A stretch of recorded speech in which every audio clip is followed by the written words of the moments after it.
Hi, and this is Ronald Corpus Official and welcome to my vlog. And for this content, for this video, ating pag-uusapan o ating tatalakayin ang Puspin Cat History. Ang lahi ng Puspin na pusa ay walang naitalang kasaysayan tungkol sa kung saan sila nanggaling, kung anong lahi ang nauugnay sa kanila at iba pa. Ang pusang ito ay nasa loob ng ilang libong taon mula sa mga lugar at oras kung saan walang interesadong panatilihin ang anumang nakasulat na dokumentasyon tungkol sa kung paano pinalaki ang isang pusa. Isang uri ng pusa lamang, particularly ang nalink sa genealogy ng isang puspin.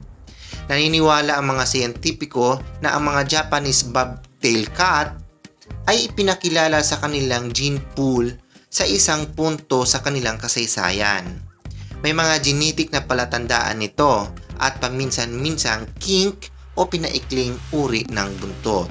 Ang teorya ay ang puspin ay ibinenta ng customer ng Chinese o Japanese upang makatulong na pigilan ang mga infestation ng rodent na laganap mga 1,000 taon na ang nakalipas.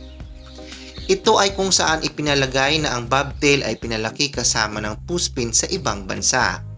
At kalaunan, ang puspin ay nakabalik sa kanilang tinubuang bayan. Dala itong bagong karagdagan sa kanilang genetic makeup. Gayun din, dahil pinarami ang iba pang slim varieties ng Asian cats, Siamese ang kabilang sa mga ito. Mas malamang na magkaroon sila ng mas makinis na itsura kaysa sa iba pang domesticated short-haired cats na makikita sa ibang rehiyon sa buong mundo.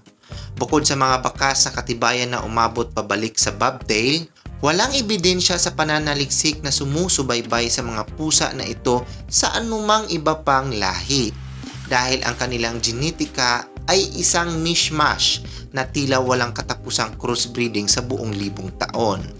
Ang mga pusa na puspin ay nasa paligid ng matagal bago ang pagpapakilala ng bobtail sa kanilang hybrid genetics. Sa paglipas ng panahon, habang ang paglalakbay sa mundo ay naging komplikado na nagpapataas ng kahirapan sa pagtukoy kung ano ang kanilang orihinal na hanay ng mga ninuno. So yun lang, so sana meron kayong natutunan for this content, for this video, na kung saan pinalakay natin, pinag-usapan natin ang history po ng Puspin cats o tinatawag nating pusang Pinoy.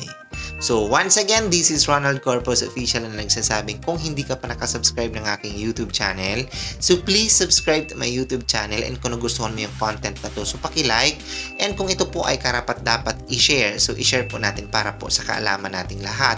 And mag-leave po kayo ng comment, any suggestion, opinion for the next vlog or additional information about this content, history ng ating pusang Pinoy, so don't hesitate to leave a comment. And pinaka-importante mga ka-official is huwag yung kalimutang i-click ang aking notification bell para updated kayo sa lahat ng video na gagawin ko dito sa YouTube. Nagpapasalamat din po ako ng buong buo sa inyong walang sawang suporta ng aking YouTube channel.